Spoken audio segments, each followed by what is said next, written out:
Сәлем достар. Ұшақ терезелері неліктен дөңгелек? Ұшақ қанаттарының ұшы неліктен сыртқа қарай қайырылған? Жолаушылар неліктен борттың сол жағынан мінеді? Авиацияға қатысты барлық нәрсе егжей-тегжейлі ойластырылған. Бәлкім, сол себепті ұшақ ең қауіпсіз тасымал құралы шығар. Бәрі неліктен дәл солай жасалған? Бүгін біз сіздерге ұшақ жайлы неге деген 8 сұрақтың жауабын береміз. Бірінші, ұшақ терезелері неліктен дөңгелек? 1950 жылдардың басында De Havilland компаниясы комета деген ұшақ жасап шығарды.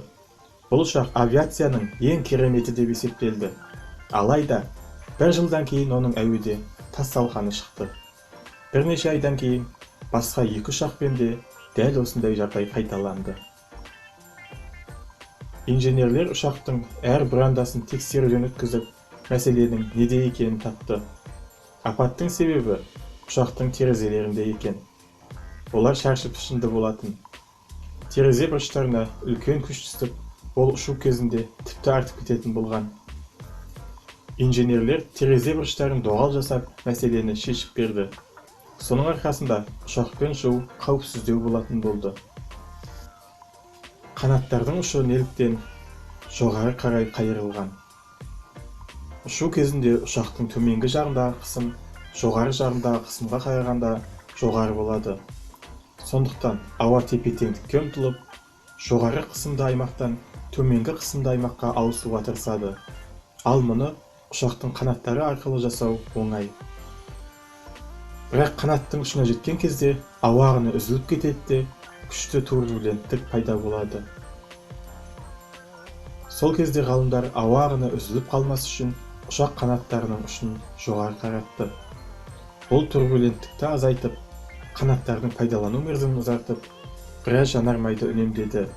Яғни, осы ерекшеліктің арқасында біз ұшу кезінде селкілдемейміз. Ұшақтардың тұмсығы неліктен әртүрлі пішінде болады? Әскери жойғыш ұшақтың тұмсығы үшкір болады. Тұмсығы неғұрлым үшкір болған сайын, ұшақ соғұрлым жылдам ұшады. Бірақ ұзын тұмсық ұшу жолағын көруде кедергі келтіреді. Сондықтан жолаушылар ұшағының тұмсығы доғал болып келеді. Бірақ британдық инженерлер бұл мәселені де шешіп, 1969 жылы тұмсығы көл бөлігін өзгерте алатын ең жылдам жолаушылар ұшағын ойлап тапты. Жоғары көтерілгенде және қону кезінде ұшақ тұмсығы төмен еңкейеді, ұшу кезінде қайта тік қалпына келеді. Мұндай ерекше дизайн бір ғана себепті жасалды. Осылай ғана ұшу және қону кезінде ұшқыштар ұшу жолағын анық көре алады. Ұшақтар неліктен ақ түсті? Көптеген ұшақтардың түстері ақ болады. Бұлай болуы жайдан жай емес. Оның бірнеше себептері бар. Жылуды шағылыстыру. Егер ұшақты ақ түспен бояса, ол жылуды аз сіңіреді. Бұл жолаушылар үшін жайлы және авиакомпания үшін үнемді.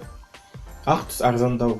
Ұшақты ақ түспен бояу басқа түстермен қарағанда арзанырақ түседі. Құстармен соқтығысып қалудың алдын алу. Құстар ақ беттен шағылысқан бейнені жақсы көреді, сондықтан ұшақпен соқтығыспайды. Ақ түсті сызаттар мен майысқан жерлер тез байқалады. Апат кезінде ақ түсті бөлшектер тез табылады және корпустағы ақау оңай байқалады. Жолаушылар неліктен сол жақтан кіреді? Бәрінің емес, бірақ көп ұшақ үлгілерінің негізі жолаушылар есігі сол жақта орналасқан. Оның не үшін бұлай орналасу себебінің 3 нұсқасы бар. Бірінші нұсқа, оң жақтан жүктерді тиейді. Сондықтан жолаушыларды оң жақтан отырғызу қауіпті. Екінші нұсқа, ұшақтарды кемелерден көшіріп жасаған деген пікір бар. Жолаушылар кемеге сол жақ борттағы басқышпен отырған. Бұрын командир үнемі сол жақта отырған.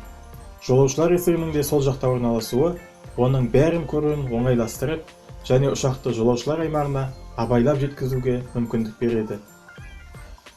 Неліктен кейбір ұшақтардың пішіні бір түрлі? Көрінбес деп аталатын ұшақ жайлы естіген боларсыз. Ол бір ғана себепті осындай пішінде жасалған. Ол бір тұтас нысан сияқты ұшады. Осының арқасында ол көп мөлшердегі жүкті тасымалдайды және жанармайды аз шығындайды. Ұшақтардың құрылымы құстардан алынған. Жыртқыш құстар ұшу қашықтығын арттыру үшін және көзге түспеу үшін де дәл осындай қалыптасады. Алайда, ұшақты мұндай пішінде жасау өте қымбатқа түседі. Сондықтан оны азаматтық авиацияда пайдаланбайды. Ұшақтардың дизайнында және оны үлкен етіп көрсету үшін психологиялық қулықтар қолданады. Мысалы, қабырғаларды жарықты жақсы шағылыстыру үшін ерекше бедерлермен жасаған, ал төбе мен жүкке арналған бөліктің арасында көмескі жарық төбені биік көрсетеді. Осындай қулықтардың арқасында клаустрофобиясы бар адамдар ұшудан қорықпайды. Ұшақтарда көз алғыштар не үшін керек? Ұшақта темекі тартуға болмайтынын барлығы біледі. Бірақ жаңа үлгілердің өзінде дәретхана кабиналарында көз алғышпен жабдықталған. Өйткені тыйым салғанына қарамастан, кейбір ұзақ уақытқа созылған сапарларда темекі құмарлар бәрібір темекі тартпай тұра алмайды. Сондықтан авиакомпаниялар сондай жолаушылар темекі тұқылын ұшақ еденіне немесе унитазға тастамас үшін кабиналардағы көз алғыштарды қалдырды. Және де видео соңында бонус. Ұшақтарда неліктен тұратын орындар жоқ. Жақын арада ол да болады. Жақында өткен Aircraft Interest Expo көрмесінде италиялық компания ультралоукостерлерге бюджеттік авиакомпанияларға арналған кресло үлгісін таныстырды. Ондай креслода тұрып ұшуға болады, ал билет құны 50% арзан. Бұл жайсыз сияқты көрінуі мүмкін. Бірақ егер 2 сағаттан аз уақыт ұшатын болсаңыз және артық ақша шығарғыңыз келмесе, тұратын орындармен ұшудың ешқандай да қиындығы жоқ. Бүгінге осы. Егер бүгінгі видеомыз сізге пайдалы болса, лайк басып, пікір қалдырыңыз және каналға жазылуды да ұмытпаңыздар.